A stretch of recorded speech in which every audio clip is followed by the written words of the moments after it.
Awesome, thank you. So pumped to be here today. It's really nice to be, I guess, back on the CMX stage, for one of a better phrase, albeit a virtual one this time.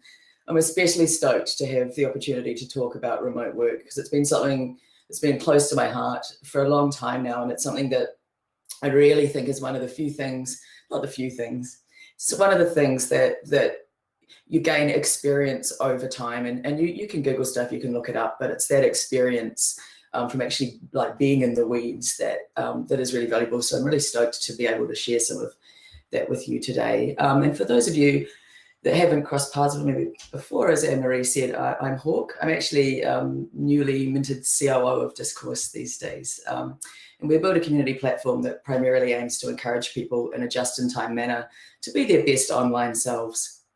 I've worked in a number of distributed teams over the last 10 years. And over the next hour, I plan to give you as much of the knowledge that I've gained over that time as I can.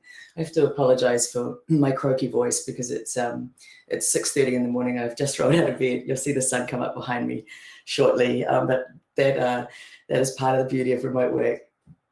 So I'll start by quickly running through some of the experience that I've had so that you get an idea for the kinds of teams that I've worked in. Hopefully, you've got some similar experiences. So I cut my teeth managing remote teams for a large tech education community called SitePoint back in about 2005. And I inherited a team of 55 volunteer moderators, and they were distributed around the globe. And I did that for about 4 years, and it played a really massive part in framing my thinking around how to support people that have never met each other to work cohesively as a team. After that, I left to have kids, and I moved on to various remote jobs. At one end of the scale, a huge US-based agency called eModeration, a couple of hundred people. At the other end of the scale, a much, much smaller UK consultancy that most of you have probably heard of called Feverbee. And those jobs and a few other peripheral ones were all ones that I did from home here in New Zealand. And they all had different ways of working. So I was introduced to lots of different concepts and challenges along the way, all of which I try to distill down for you today.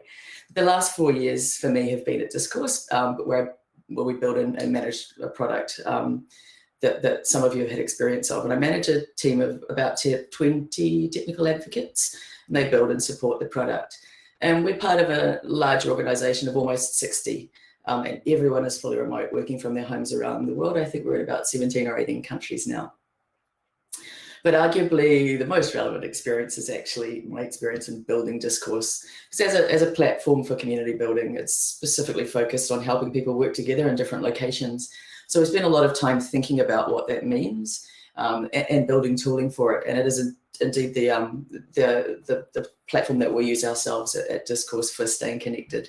So really quick look at the agenda. Sorry if I keep pointing to the side, it's where my other monitor with the slides is. So the agenda is broken into 3 main sections, and each of these will address one of these challenges: staying connected, staying productive, and staying safe.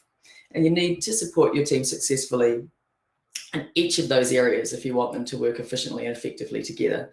So we'll talk about all of them, and then we'll break in between to do a quick activity. Some of them were going to be in small groups, but I believe we have maxed out our breakout rooms, so I'll get you to do them individually. That should work just fine. Excuse me a sec. All right, so before we get stuck in, I want to quickly define what we mean by a distributed team, because there's a few different factors that can come into play here. Is everyone working in different countries, or are some members co-located? Is everyone at home, or are some people in shared spaces, either together or co-located working spaces? Are they on your payroll, or are they volunteers? Are they all in different time zones, or just in a couple of different countries? All of these factors can combine in different ways to build a remote team. But even with all of these differences, there are some common challenges. And the title of this workshop calls out both managing and performing successfully within a remote team.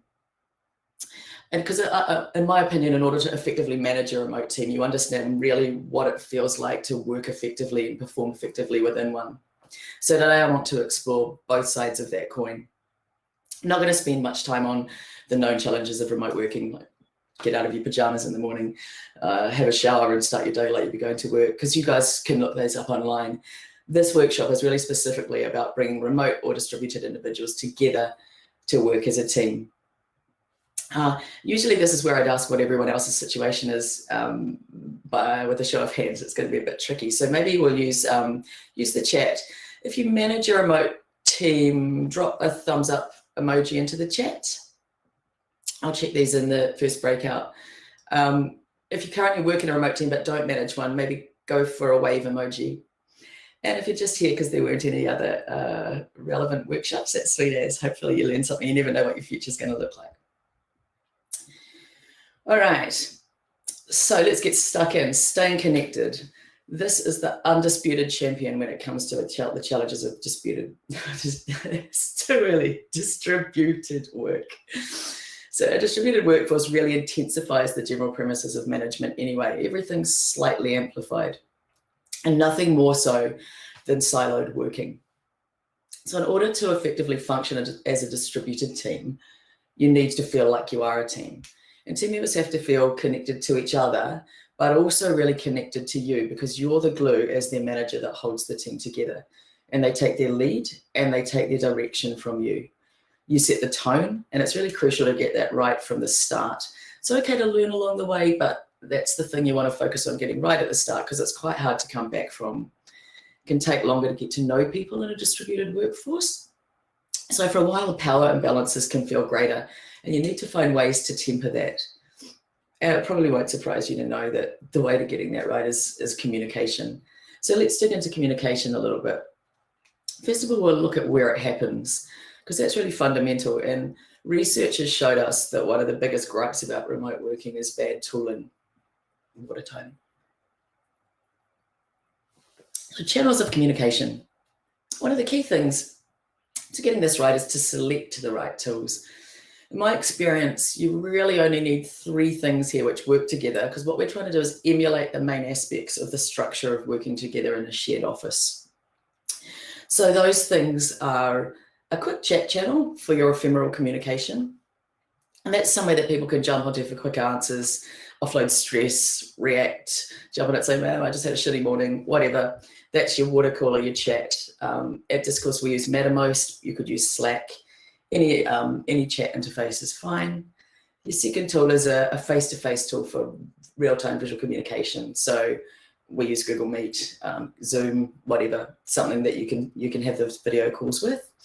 And then the third piece is an enduring source of truth. And that's somewhere where you have your asynchronous discussions, somewhere that you document your decisions. Probably won't surprise anyone to hear that we use Discourse for that. But you could use any similar discussion platform, community building platform, Teams platform, provided it's really easily searchable. So each of these tools plays a really vital role in supporting your team's connection. As I said, your chat channel is your water cooler. That's where people forge their relationships. And you don't have to give too much thought to how you structure that channel. You can open and close things because your data is disposable. So we open temporary purpose-driven channels for things like election discussions. We have those alongside functional channels, like for software alerts, infrastructure alerts. And then we set up permanent team channels where people can jump in and out and chat as they need to during their day. Excuse me. All right, and so your knowledge base needs to have tooling that supports your way of working and not the other way around. And this is the hardest one to get right, in my opinion. Small details become really important, because as well as documenting your institutional knowledge, this is where you document your calls, your meetings, let people know what's going on. It's where you collaborate on decisions and do all of those fundamental things that happen in a business. Having an indication of presence is crucial for both of those tools. And by presence, I mean a visual indicator of what someone's doing. Are they online and working? Would they prefer not to be interrupted? If you've ever worked in a tech startup, one of the unwritten rules is that if people have got their headphones on, then they're not to be interrupted. What you need is a virtual good morning, virtual visual indicator of that. It's important to laugh at yourself. So the idea of presence and how it works in real and virtual spaces is really fascinating. In a physical space, you get this constant stream of passive background information. So you can see that people are going to a meeting because they've hopped up and they've walked over to your meeting room. You know if someone's available to talk to because you can see them, they don't have their headphones on. You know that they're at work today. You know if there's an emergency alert happening or whatever. You can see people doing things. So you need to have a chat tool that gives presence and gives you those indications in some kind of way. You have to emulate those events with your tooling. So your face-to-face channel, the last one here, is the least important as far as platform selection goes. They're a dime a dozen, anything works, they're pretty similar. But what I would say is make sure that you have a policy that dictates at least one face-to-face call per week for everybody. That's really important, just having that real-time communication. We have a guest policy so that people from other teams know when it's appropriate to jump into our weekly call. We encourage people to join a few minutes early so that they can chat casually about non-work stuff before we get stuck in. That works really well. But you cannot beat actual face-to-face. This bit is so important for us in my team, and we've really noticed with COVID how much we've missed it. When COVID's not going down once a year, we meet in a different city for a week each year, and we limit the actual time that we spend working to half a day, and we spend the rest of the time doing fun team building activities and just hanging out, getting to know each other. And I just can't stress how important that is. If you can afford it, try and have more than one. Try regional meetups. Encourage people to work together in cities alongside each other. A few years ago, my colleague from Norway, Alan, came over to New Zealand and worked for a few weeks. We collaborated each morning, and it was really great for just having that actual personal connection, forging a friendship. The way that we worked after that was a lot more fluid. All right, so now let's look at how we communicate. Remembering that our aim is to keep people connected. So again, we're trying to replicate the basic tenets of in-person communication and to fill in those gaps. So the rule here is pretty simple: over-communicate. You've got to state things explicitly over and over.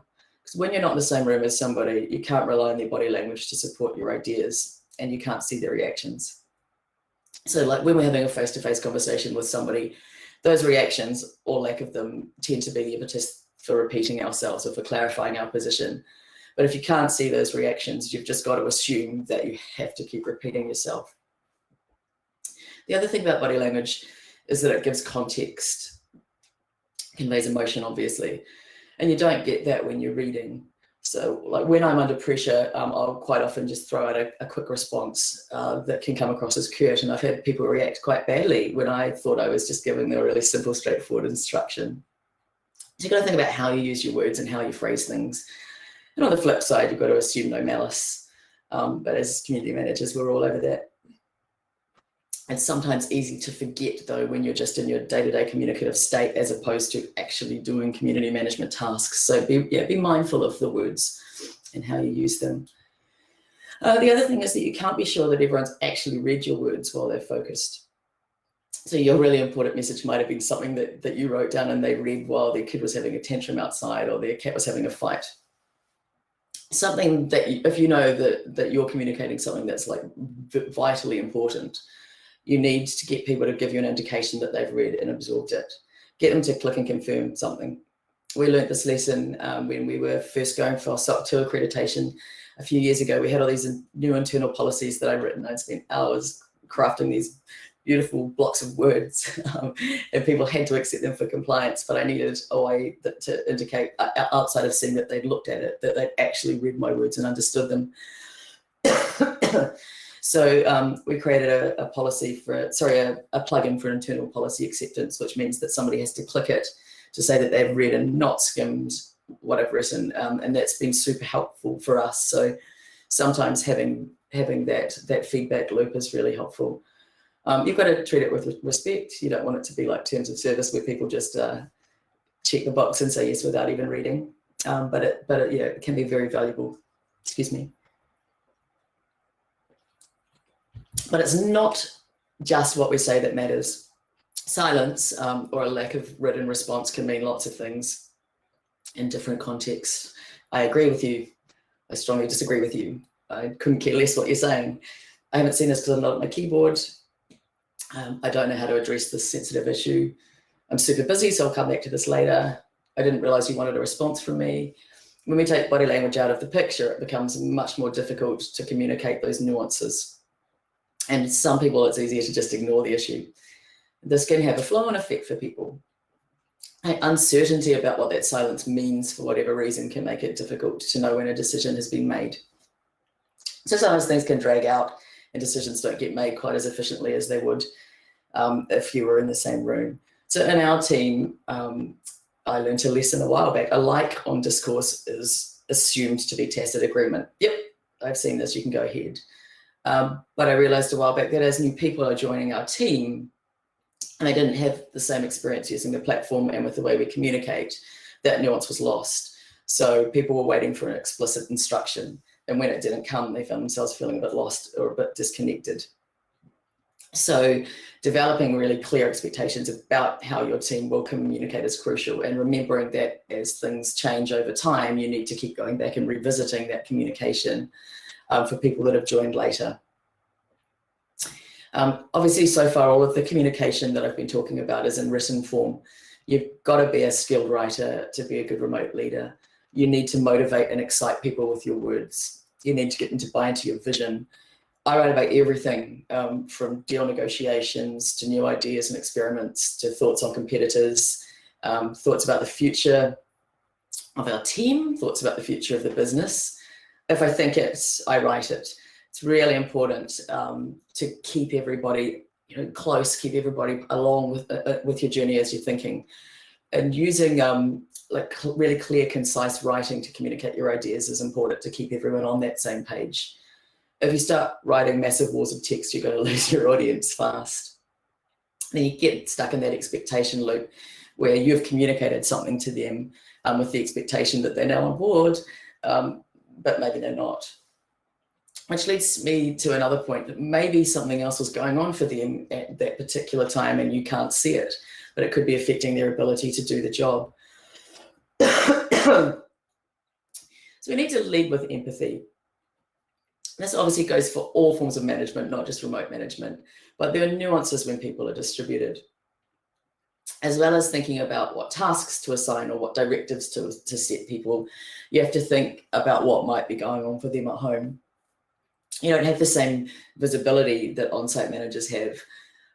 So external factors are much more likely to be affecting somebody's work if they can't get away from them. When we talk about escaping to the office, it's not much of an escape if it's just the next room. In fact, you guys can probably hear my husband snoring as I speak. People don't always want to be honest about that kind of thing, though. Not only because it's deeply personal sometimes, but because there's that added fear or overhead that might put their job at risk. If I tell my manager that I don't have a healthy or safe work environment or somewhere where I can really focus and concentrate, they're going to think, well, maybe I'm not the right person for the job. So you need to be sensitive around that, and you need to allow space for a really honest flow of communication back to you and amongst team members. You need to normalize talking about what things look like at home. I might come in and say, morning guys, we're back into lockdown today, which we are. And so the kids are around, and that probably means that I'll be back and forth about keeping them on task. Or, hey guys, I've got this workshop and a keynote for next week that I've got to smash out. And I'm feeling pretty stressed about it. So I'm going to turn off my notifications for a couple of hours and get this work done, flip me a text if it's urgent. You need to really reinforce that kind of behavior. It's fundamental to success in a team like this, and it needs to be ongoing. But you also need to set expectations around what it looks like early. And that is where onboarding comes in. So onboarding plays a double role in a distributed workforce. It walks your new members through the processes that are required for them to do their job and so that they can connect with their role and with their team. But it also gives you the opportunity to spot gaps in your procedures.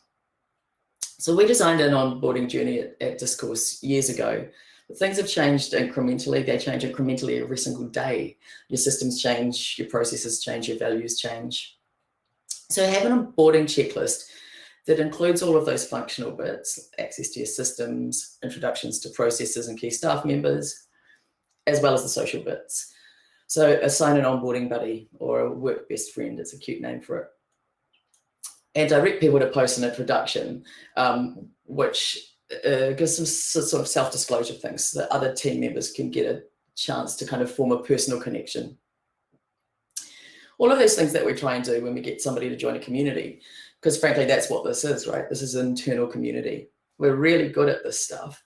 So we need to make that clear connection. We are onboarding people into our very tight-knit internal community. But this is the key part. Get them to document that journey as they go and give them feedback about that process. What were their sticking points? Where did they feel lost? Where did they have trouble finding something?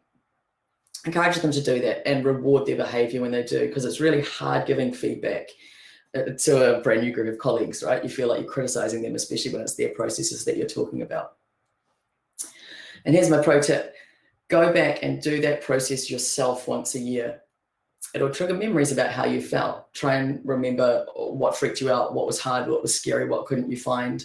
I call that reboarding, and it's a really good way to pick up gaps in your documentation, and combined with the documentation or the new feedback that you get from people that have just gone through it. It's super helpful for making sure that that process stays tight and on point. All right, making sure that people don't become disconnected. That's the hardest part of this whole equation. What is disconnection? So far, we've talked about disconnection from the business and processes, but the much bigger challenge is social disconnection.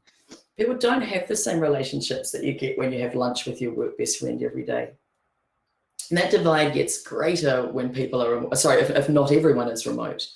If some people are working in an office and other people are remote, then those remote workers can feel even more disconnected and left out of conversations. So you need to find ways to redefine what a work or a professional relationship looks like. And in a co-located workforce, Friday pub lunches or after work drinks are often where those barriers are broken down, where people forge their friendships. So you need to find different ways to achieve those kinds of goals. Ultimately, we need to encourage vulnerability and authenticity so that people can feel truly connected. And we've tried lots of different ways of doing this. I've tried lots of ways over the years. Here are a few that have worked. Having that guest policy on calls that I talked about before, inviting other people from other teams to get that real gel and cohesion across the organization, not just in your own team. Everyone's probably had experienced that donut pairing bot on Slack, which randomly pairs you up to have a coffee and a chat with someone. That works really well. In our team now, we have monthly hangouts for games and informal chats. Some people that might be with a wine, some people that might be with a coffee, depends where they are in the world. Those work really well. In the past, I've run a daily sports challenge where everybody sets in personal bests, and each day we committed to 10 or 15 or 20 minutes of doing some exercise together, which was fun. You don't need to be sensitive to different needs though. You can't always see those needs. Some people might be uncomfortable with exercise. That's the kind of communication loop that you need to make sure you leave open. We've got a team building plugin at Discourse, which is quite fun. You can do you can pull together scavenger hunts, asking people to solve personal challenges or having off-topic and other personal discussions can be really helpful for breaking down those barriers. And one that my team really love is playing Scribble online or other online games. Someone said that you can't help but be yourself very quickly and be vulnerable once you're in one of those ridiculous game situations. And once you expose yourself there and have a laugh at yourself and with other people, it's much easier to feel connected much more quickly. But I'm always keen to learn new ideas. So here's our first activity. This was going to be in small groups, but we need to do it individually. So I want you to spend 5 minutes designing a fun team building activity. So it could be something like a remote band where everyone plays an instrument and you collaborate together over video on a song or something. Make sure you include things like, consider things like inclusivity, equipment requirements, desired deliverables, and outcomes. Cool. I will ping you at the 5-minute mark and we'll jump back in and keep going.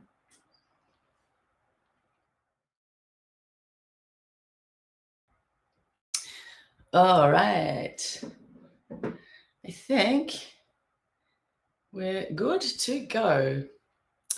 So yeah, what I would have liked to have done was pop around into break rooms to see what it was that, let's make sure I'm not muted. No, I'm good.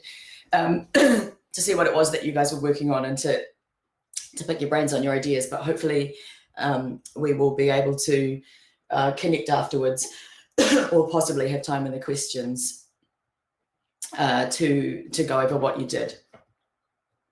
But for now, we will move on to the next section, because I've got a lot of content to get through. So hopefully everyone is back with me. I don't really have any way of, can Marsha, oh yeah, cool. All right, looks like we're good to go. Okay. All right, so the next piece of the puzzle is productivity. And there are two aspects to productivity in a distributed environment. There's individual productivity, and then there's the overall productivity and cohesion of your team. So we'll start by looking at individuals and the things that they need in order to stay productive, and some of the things that we need to watch out for. All right. So as I mentioned earlier in the last section, one of the most common complaints from remote workers is bad tools.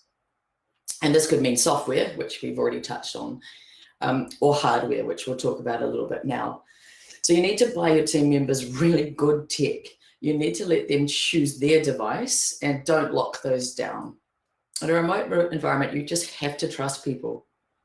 And that agency that I worked at, that I talked about before, they expected us to use our own devices, but then they tried to harden them and force everybody to install antivirus, and they tried to centrally manage these devices. I was using a Mac. I didn't want antivirus on my machine, and I didn't feel like that didn't feel good. Use your own device, but then let us force what you can and can't have on it. So as I say, you've just got to trust your team. Don't cite security. It's not a security issue. There's almost 60 of us at Discourse, and we host some of the biggest companies in the world, and all of they have stringent security requirements, and we work absolutely fine under those rules. So if you cite security as an excuse, that's what it is, really. Either that or you're doing security wrong. That's a bit of a rant, sorry. My flexibility around hours, working hours. So the traditional 8-hour day just doesn't really apply in a distributed setting. People don't take an hour-long lunch break usually. They don't have that time required to commute to work. And they don't have that same degree of distraction that they might have in an office. So the time that they spend working is really intensified. So my advice is to allow people to work the hours that suit them best, assuming that works for your business. Obviously, it doesn't work for some businesses, but if you can do it, allow people to work the time that suits them best. I love starting work early in the morning and finishing in the mid-afternoon so that I can sit around the pool with my kids when they get home from school. I've been so fortunate. I've got 12-year-old twins, and thanks to remote work, I've never had to put them in care. I've always worked for employers that have been really flexible around the hours that I work. And in return, they have not just my productivity, but my loyalty. It's also really important not to equate being productive with being at your screen. They don't necessarily have to go hand in hand. Going for a long walk away from your desk is a really good way to solve problems and get unstuck. And that's far more valuable than sitting at your desk procrastinating. I do some of my best strategic planning and problem solving while I'm out in the garden because my mind's less constrained. There are no interruptions. Distractions kill productivity. So make sure people have the equipment and the space to be productive. Which brings me to this concept of the primary interrupt. If you've ever worked in an engineering, what the hell is that? An engineering or a support team, this might sound familiar to you. And if an engineering team has something in production, there'll be constant interrupts by outside factors, questions from other teams, support tickets, triaging bugs, security incidents, whatever. And each of those things draw your attention away from what you're working on. And the cognitive load required to go back and forwards between those two tasks is exponentially higher than other work patterns. And the same thing applies to other types of work. If you're in your flow state, interruptions can be infuriating. Everyone knows how it feels when you've just about smashed something out and the phone rings or it's meeting time or whatever. So to combat that, you need to make sure that people have time to really focus on non-reactive work in their remote environment. So that might mean that you schedule an interrupt rotation so that one person runs point on the distracting tasks while the others can go into do not disturb mode. We've got a guy on our team, Simon, who is just absolutely fantastic in our customer inboxes. So he spends his time primarily triaging those so that other people can focus on more concentrated tasks, and he calls people in if he needs them, and that works very, very well for us. I use my Mondays to do concentrated work because it's everyone else's Sundays, so there's no distractions for me. That works really well for me. Some people choose to work evenings because there's less incoming web traffic or support tickets. So yeah, if possible, you want to create a culture where people are comfortable saying that they're having a distracted day, so they're going to work on low concentration tasks. Excuse me. You want to actively call that out and tell people that you're impressed that they had the presence of mind to realize that they were feeling distracted and that they had the courage to do something about it. And you want to do that publicly so that others can see that and it becomes accepted behavior. So remember that that's the form of communication that's super important in this kind of environment. Model that kind of behavior to people over and over. Guys, I'm not having a good day today. I'm feeling distracted. Good on you. Awesome. Go and find something else to do. Come back tomorrow. Or why don't you do this? Actually, that's a really good point. Another thing that I find really good for my own productivity is having a reasonable backlog of stuff to do when I'm bored or in between tasks. So I have a private list of assigned tasks that are a bit boring and don't require that much thought. And I do those in times when I'm feeling distracted, and encourage the rest of the team to do the same things. We have a list of assigned to-dos, and there's lower priority ones, and those are things that you can get on with when things are quieter, when you're feeling a bit distracted. So that works both ways, as well as giving you something to do when you're distracted. You never have one of those sorts of times when you're like, oh, well, shit, I finished my work. What am I supposed to go and do next? So having some kind of structure to your work and flexibility to pick pieces out when it suits you works really well. And a lot of this kind of thing hinges on how you structure your team. So we'll talk about that shortly. But first, let's talk about getting the right people. So hiring the right people in a remote work environment is critical, because not everyone is cut out for this kind of work. And it's really important to remember that when you're having the conversation. Personally, I love this way of working. It suits my personality, suits my lifestyle. It's perfect for me, and I consider it to be a real privilege, but that's not the case for everyone. I used to find myself, when I was interviewing for roles in the team, going in with this really hard sell about remote work. And now I go in with a lot more caution, because it didn't work for a couple of people. We had a couple of failed hires pretty much for that reason. Remote work just didn't work for them. And that's okay. I had to remind myself that that's not a failing on my part. Literally is a mindset and a way of working, and it's just not for everyone. Remote work affords you a lot of freedom, and freedom can reveal your weaknesses. One of my team members talks about the fact that having the ability to set his own schedule and work his own way, having the autonomy to choose what he works on, has really kind of revealed at a deeper level how he needs to have a very clear vision and prioritize and be selective in order to use the limited time and attention and energy that he's got very well. And that kind of freedom can be a curse for people that need lots of direction, and you'd be setting them up for failure. So yeah, it's okay to accept that it's just not for everybody. People often, in my experience, try to solve this problem with micromanagement, and micromanagement just works incredibly badly in a remote first workplace. So I'd say that at a bare minimum, transitioning away from micromanagement is critical for any company that's embracing remote work, because it ultimately comes down to trusting your team. So the key is to hire self-directed and highly empathetic people, right? Seems simple enough. How do you look for those traits while you're hiring? I'd love to get your feedback on this after the session, if anyone's got thoughts, because it's one of the biggest challenges. How do you hire the right people? Here are some things that have worked for me anyway. Do the hiring yourself. I wouldn't rely on agencies unless you're aware of an agency that's very specifically focused on this kind of work. Lots of them say that they are, but I don't agree, at least in the early stages of building your team and your culture. Agencies don't know what it's like to work in your environment, often in any remote environment at all. So do the hiring yourself if you can. That's challenging though.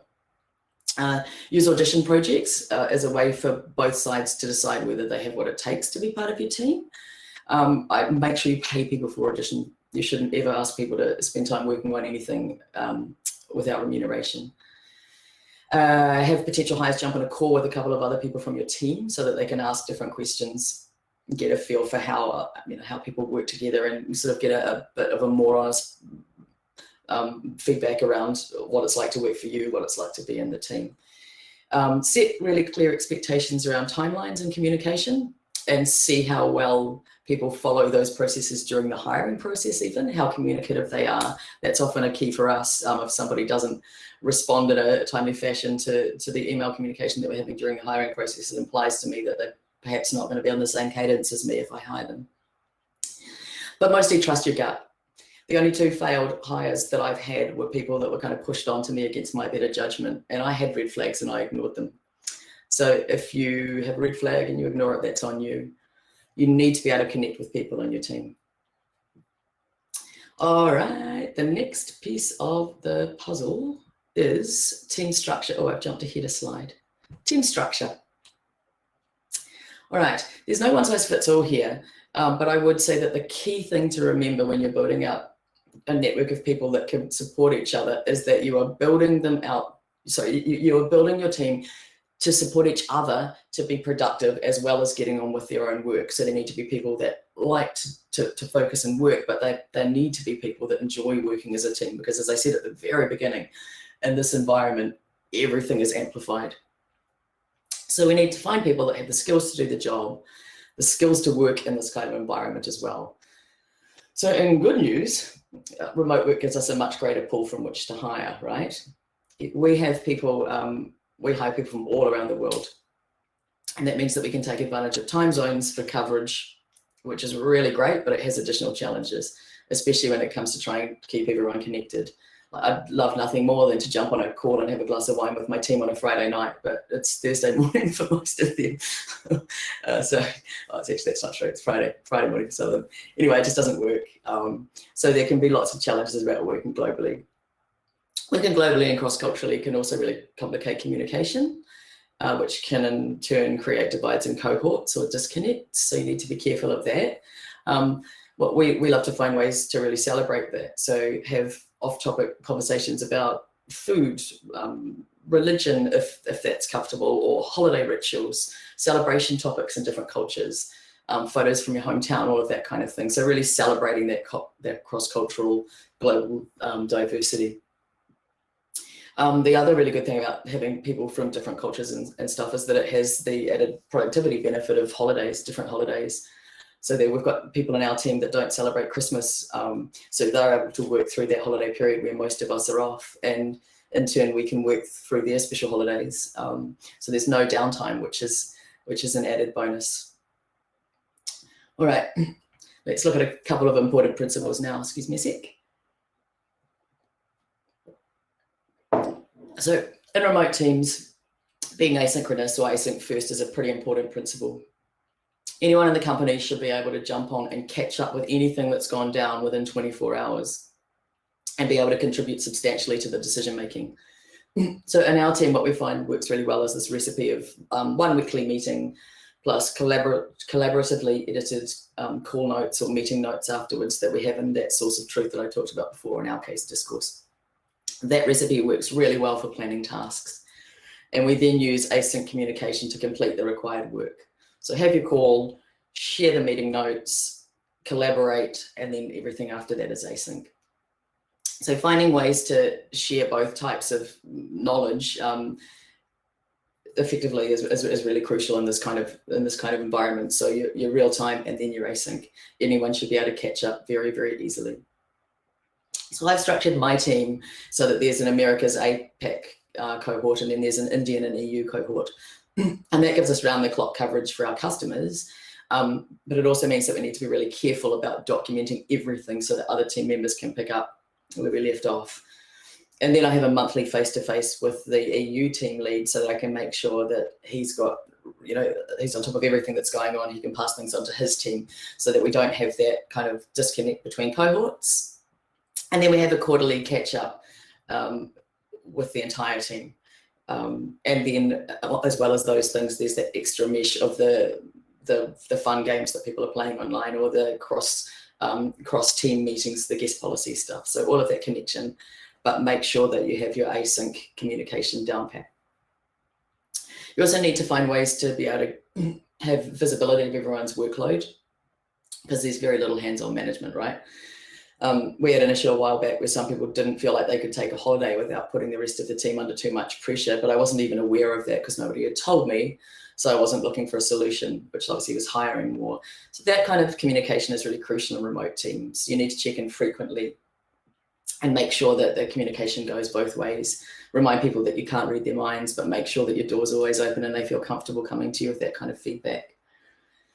So think about how you manage tasks across your team as well, and what language you use when you assign them. And then you need to follow up. So unlike in a co-located team, oh, I need to get rid of my notifications, excuse me, team. Unlike in a co-located team, you don't have the same visibility of what people are working on. And the thing that I find the most difficult, especially if I'm assigning out work that I can't do myself and therefore kind of don't have a strong concept of how much effort is involved, as to what the other people have got on their plates as well. So we use a system of assigned tasks that are visible in lists that everybody can see. And having that visibility of how much is on each team member's plate allows me to spread the load much more evenly across people. But I'm still really careful when I'm assigning out tasks with the language that I use. So I always, say, have you got space to take this on? Have you got capacity to do this? Rather than just assuming that people do. If you just assume that people do, they start to get build up stress and pressure. And that's when you start to break down that healthy communication. So again, it just all comes down to giving people control. All right, one thing that can happen really easily when you don't have your eyes on people at all times is that people can fall through the cracks. So you need to find different ways of working together in pairs or small groups so that you have a safety net for people. If people are losing their way or having a hard time for any reason, make sure that they've got that opportunity to connect with somebody else. So one thing that works really well for us at Discourse is peer programming, which is really great for connection, for connection, for learning, for productivity, for problem solving, for picking up skill gaps and concerns. I'm sure there's equivalent approaches for different types of teams, but look for that kind of getting people to work together in a much more concentrated environment. It's a lot easier for people to self-disclose in a one-on-one with a teammate as opposed to an all-in meeting or a one-on-one with a manager. All right, this is a bit random, but I just really love this productivity quote so much that I wanted to include it. Making people feel valued is what's so vital here, and we'll talk about that a bit more in the next section. But yeah, I love this quote. It reminds me that our focus is not just about the work that we're doing, but the respect and the care that we have for each other, and that's what you don't usually get in this kind of remote environment when you're not having those Friday drinks with people. Anyway, it is exercise time.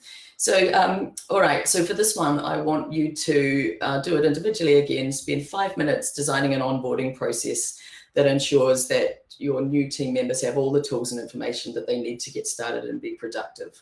So you need to consider technical requirements, you need to consider necessary systemic knowledge, where they find that information at, as well as their social support structures.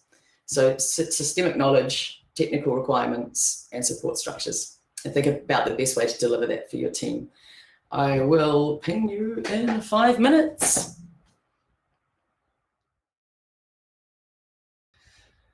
All right, team, I'm back. I realized that was pretty quick, but I figure that you can continue these things on your own later, but I have one more section to get through. So we should probably do that. All right. I haven't also had a chance to quite read through all of your questions and comments yet, so hopefully we'll have a chance to do that at the end. But for now, we need to move on to staying safe and healthy. So for different people, this will mean lots of different things. Some of them will apply to your whole team, others will apply just to individuals. And it's those things that can be really tricky to negotiate as a manager, especially they're not things that you struggle with yourself. So make sure that I'm not muted. No, I'm not muted. Cool. So sorry, yeah, those are things that can be really tricky to negotiate as a manager, especially if they're not things that that you personally experience. So Let me change my slide. One thing that seems pretty obvious, but surprisingly isn't always, is sufficiently funding people to make their workspace comfortable and ergonomic. For the first 5 years of my remote working life, I moved around the house on a beanbag following the sun. And I thought that was so great. I thought it was fantastic. I had one at life until I ended up in rehab for postural dysfunction, which is just another name for a screwed neck. And so, I learned that lesson. At Discourse, as well as a laptop or desktop of people's choice, we also buy them at least 2 monitors, a desk, a really good chair. And I mean a really good chair, like we're talking $1,000 chair. And that might seem like a lot of outlay, but if you want to set people up for success, you really have to do this. It's vital. As well as supporting them to be productive, it also makes them feel valued, which we saw from a showcase quote in the last section is just so super important. That's gold.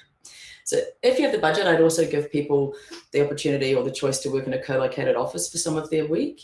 That may not be necessary for people, especially if they've got young kids at home, but or it may be more necessary if they've got young kids at home or noisy flatmates, whatever. Not everyone has the space in their home for a dedicated office.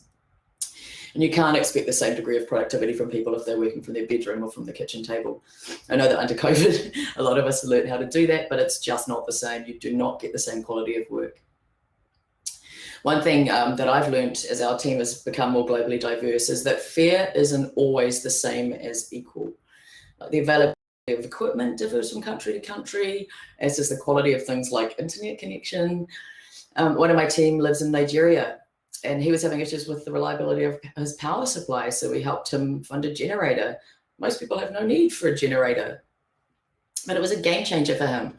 So like having a very defined list of what people are entitled to and documented can make it really difficult for people to be honest about their needs.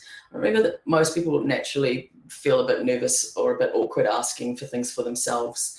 And as a manager, you might not know what questions to ask them. So you just need to make sure, again, that you have those very open lines of communication and be clear in your explanations around how to get things and what people need. And as I say, just don't have that very defined list. Then consider how much you work. The most important piece of advice that I give anyone joining our team for the first time is to consider how and how much they work. Everyone tends to overwork when they first start out in remote work. That lack of visibility around what you are working on makes people fear that they're appearing unproductive. So they try and be there at all times, in your face, on the screen, everywhere, so that it looks like they're getting lots done. When a new person joins, I let them know that onboarding is such a key part of setting themselves up for success that I don't want them to rush it. And I suggest that they take at least a couple of weeks, if not more, just to read through our collective knowledge base before jumping into work tasks at all. And the thing that I thought without saying was that I meant it. But it took me a long time to realize that people didn't really believe me and they were waiting for the axe to fall. How can I start this new job and not have to do anything for weeks? So they jump ahead into tasks that required much more institutional knowledge than they had in an attempt to prove their worth. And that's just not a long-term win. So the flexibility that this type of work gives is not intended to be a trap, but it often can be. You have to trust that your manager knows what the work entails and take the direction at face value. And as a manager, you've got to make sure that you get that message across in a way that's believable. And ultimately, this comes down to trust. I don't ask people to log their hours because that leads to unhealthy work habits. I do expect people to meet deadlines and to share the collective workload, but the only kind of accountability that we expect is a weekly written check-in. Some people use that check-in to list out exactly what they've worked on in the week and what they've got planned for next week. Other people might use it sort of like a diary, chronicling their thoughts and solving problems. Either way is fine. One thing that I've recently learned is to make sure that mandates like these weekly check-ins don't make people feel like they're being monitored. That's not the purpose. It's not about monitoring people's work. It's about keeping people connected and invested, ensuring they have the support that they need to get their work done. It's definitely not about making sure that everyone's done 40 hours worth of tasks. And in our team, it's very important to me that no one's made to feel like they're constantly having to prove their value. Like that's just one of the biggest pieces of joy that I can impart to my team. They don't have to prove their value. I employed them because they're good at their work. As a result, they enjoy their work and they don't have this constant nagging stress that results in unhealthy levels of work. People need to feel empowered to do their best work as part of your team, but they should never be made to feel like there are ramifications for not trying to prove their individual worth. That can result in really unhealthy competition in the team as well. A big part of building a healthy distributed team is making sure that people's different physical, emotional, and psychological needs are met. There are millions of articles that look at different approaches to meeting those needs, so we won't go into them too much today. But consider things like exercise and making sure you fit that into your day. Some people gain weight when they start remote work because they no longer walk into the office, or because they procrastinate by eating. Other people lose weight because they don't have such easy access to the farewell morning teas and the cakes and biscuits in the break room. So make sure you block out time in your calendar to go for a walk at lunchtime, clear your head, maybe start one of those team building exercise challenges that I talked about before. There's heaps of fun ways that you can integrate physical health and fitness into team building. And as a manager, you're not really responsible for the individual fitness of your members, but you are responsible for making sure that everybody has that time and space that they feel comfortable being able to go and do that within their day. So as a manager, you need to remember that not everyone's going to think about those things for themselves either, but also that they might not want to. Think about what you eat. There's lots of advice online again, but have healthy snacks and easy lunches in the fridge so that you don't get into the habit of eating badly. One thing that I've seen work really well in a distributed environment, we don't do it so much now because of time zones, but having a video call to share lunch with a colleague once a week. If that doesn't work for you for time zones, take your lunch out into the sun, go for a walk, go to the park, get away from your screen. Everyone's needs are so different. So yeah, you just got to give people the space to opt in and out of those kinds of activities. My husband likes to structure his day like he would at a normal office. He'll start work after breakfast, and then he'll do solid 4 hours of work before breaking for lunch. Then he'll have a sleep or read his book for a while before he starts work again. Whereas I tend to find that I'm more productive if I take lots of small breaks away from my work. So I'll do a small block of time. Then I might go and mow the lawn or go and walk to school to meet the kids, go and do the washing, whatever. Knowing that I'm staying on top of household tasks as well as my work just helps with my general mental well-being.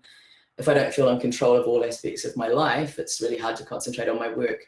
So you need to give people the freedom to figure out the way working for them is best.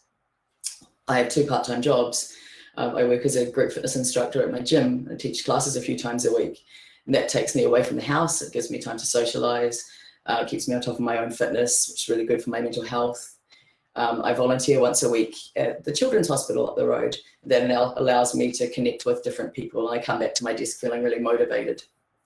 And I make sure that I normalize talking about those things to people in my team, and I encourage them to find that same kind of balance in their own life. I challenge them to find outside interests and to make their work fit around those rather than the other way around. So like having a really healthy work-life balance isn't a new idea, but we just got to make sure that we talk about it a lot more in this environment. My team's constantly telling me that they worry about how much I do, but the balance of the work and the not work stuff means that I'm just much more highly productive in my work environment. I take breaks, I cut myself slack, and reminding them that that's how I work and that's what works for me, and encouraging them to kind of find the same solutions is as much a part of my job as delivering on our KPIs. Holidays, another part is making sure that people take proper breaks completely away from their screen. Because we have the flexibility in this type of work to balance our work and life a bit better, people often just neglect to take proper holidays. At Discourse, we give people 5 weeks of annual leave, and that's great. But we found that we have to mandate that they take 3 of those off at least. We mandate a minimum of 3 weeks off because people just weren't taking the time. Make sure that you give them the freedom to walk away completely. So you need to have an indicator on all of your systems so that it's clear at a glance that someone's on leave. You don't want to be pinging people all the time when they're supposed to be away from work. Make sure they're not paged by alerting systems. Make sure that they have their notifications turned off. If necessary, we have an emergency phone list so that we can text somebody in an absolute emergency, and that gives them the freedom to make sure that they don't have to check in daily, and that's really important. All right, another easy trap for remote work teams to fall into is not building a truly inclusive culture. And in an environment where most communication is written, finding ways to create safe spaces for everyone to communicate on their own terms is really challenging. You don't have the same ability to avoid discussions or challenges or people in the same way that you can in a physical space. Like the recent US election coupled with all of the COVID stuff that's been going on in the world has been a really interesting challenge for us. We found that as people's stress levels rose, just our discussion channels, our work discussion channels, were getting really flooded with pretty emotional and fraught conversations. And it was really hard to escape from those. Some team members, I was one of them, were actively choosing to minimize my exposure to media and to social media so that I wasn't getting that constant flow of stressful information. So it was really challenging for me to come to work and find all of this exposure I was getting via work channels. So we combated that by creating topic-specific channels within our communication mediums, so that if people wanted to talk about Trump's latest shitstorm, there was somewhere that they could go and do that was appropriate without stressing out those of us that didn't want to participate. The same thing for COVID or vaccinations or whatever. Anything that's stressful or triggering for anybody, pop it into a channel that people can actively choose to be part of. Same for puns and dad jokes. There's a whole lot of guys at work that love puns and dad jokes. Oh God, I hate them. They drive me crazy. But instead of bitching and moaning all the time, we've now got this dedicated channel for people that want to enjoy that stuff, and that's really cool. All right, so we've learned about being mindful of safe communication, and you need to give people outlets to talk about that non-work stuff. But if you want to retain cohesion, the cohesion that we talked about earlier, you need to make those spaces clear. I frequently ask my team for feedback about what is and isn't working for them about either their job, the team, my management style. A few years ago, somebody mentioned that as a team, we don't talk much about non-work stuff. And at the time, he was worried that if he brought something up that wasn't work-related, that it would be interrupting people. And I remember at the time being surprised to hear that because I hadn't noticed. I live in a busy household with my husband, with my kids. I've got those other 2 jobs. I have lots of non-work related conversations. My family live nearby. And lots of people in my team live alone. And so the connection that they have with the rest of us is sometimes the only human contact that they have in the day. And for them, talking about their personal stuff is really important. And it's part of the enjoyment that they get from the job. So we realized that we needed to change that culture a bit more at Discourse and have some non-work related channels on chat, some non-work related channels on Discourse, some tags rather, and that we talk about non-work related stuff at the start of our team face-to-face each week. And that small change has really strengthened our relationships with each other as a whole. And it also introduced this, sorry, I missed a slide. It also introduced this new initiative that we started, Random Acts of Kindness. So team leaders have a budget to carry this out, a random act of kindness once a month. Could be buying someone something that's had a stressful month, a restaurant voucher to take their wife out for dinner. It could be sending someone a new book. It could be helping somebody to find a therapist if they can't. So just little things that make people feel really noticed and valued. And having plenty of off-topic discussions I talked about just before has been really helpful for me to get to know people better and to get an understanding of what might be a special gift or what might be something that really touches them. I have a new level of awareness around my team as individuals. Whoops, sorry about that. Let's go on the right side. There you go. All right, so stay close to your team and work alongside them. As part of my research when I was planning for this workshop, I asked my team what things they think that I do well, and a few of those stood out for me, so I wanted to share those. It's a willingness to have, to adjust your management style to approach and support individual needs, and that's a really interesting one that I hadn't noticed that I did, but that makes people feel really valued, and it makes people feel like you're choosing to connect with them personally, which brings lots of value across the team as a whole. I allow myself to be vulnerable and model the behavior that I want to see, and I think I've talked about that a lot today. That's really, really important. For instance, I might volunteer that I've been to my therapist because I've had a hard week, or I just found out that my dad's got Alzheimer's, so I'm all over the place emotionally, and sharing that kind of stuff with the team helps for that two-way communication, which is so important. I check in with people informally and frequently to make sure that they're still happy with their work. Like that one-on-one is so much, it's so important, because once people start to check out, that's when their shield is down, and it's really hard. They're vulnerable to being poached at that point. So you need to make sure you keep that communication going.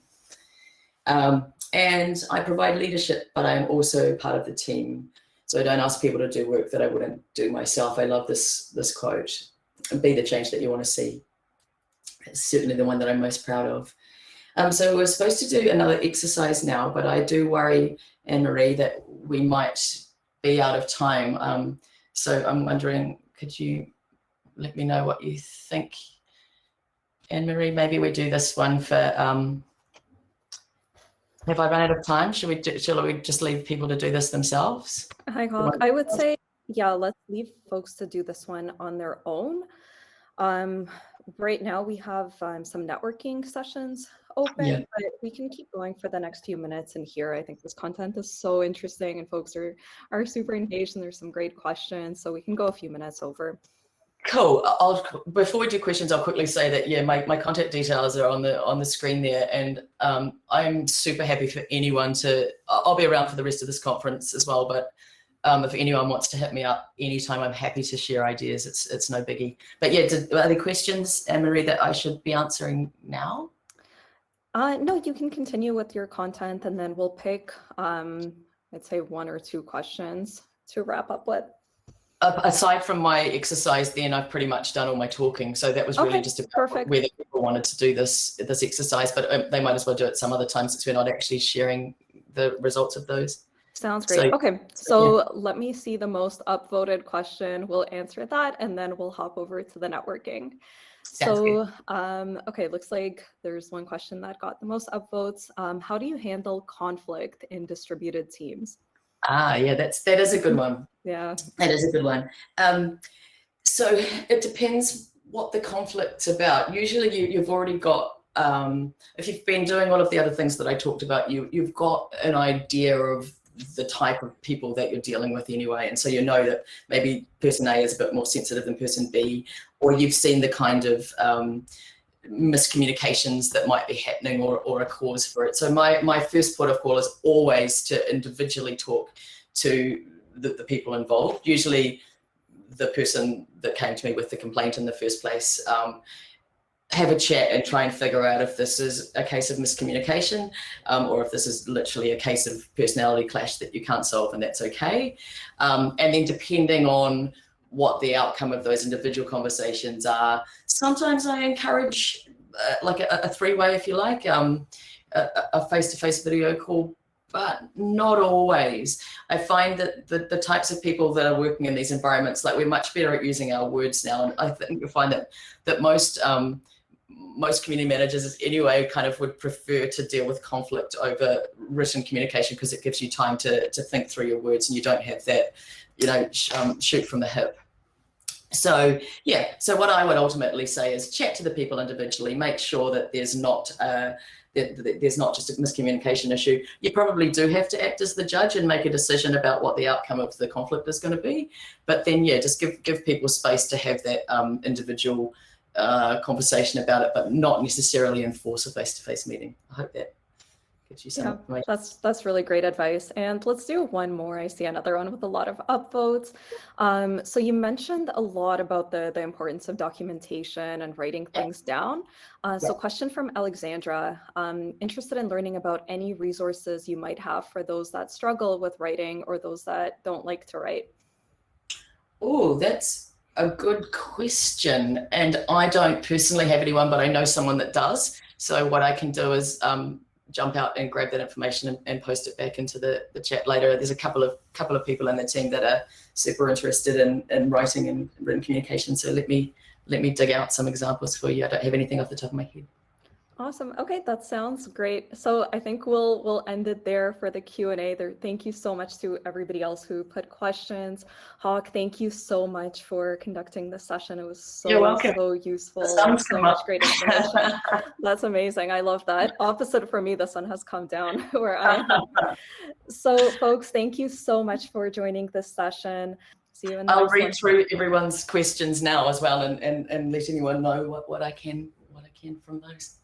Sounds amazing. Cool. All right. Thanks all. See you.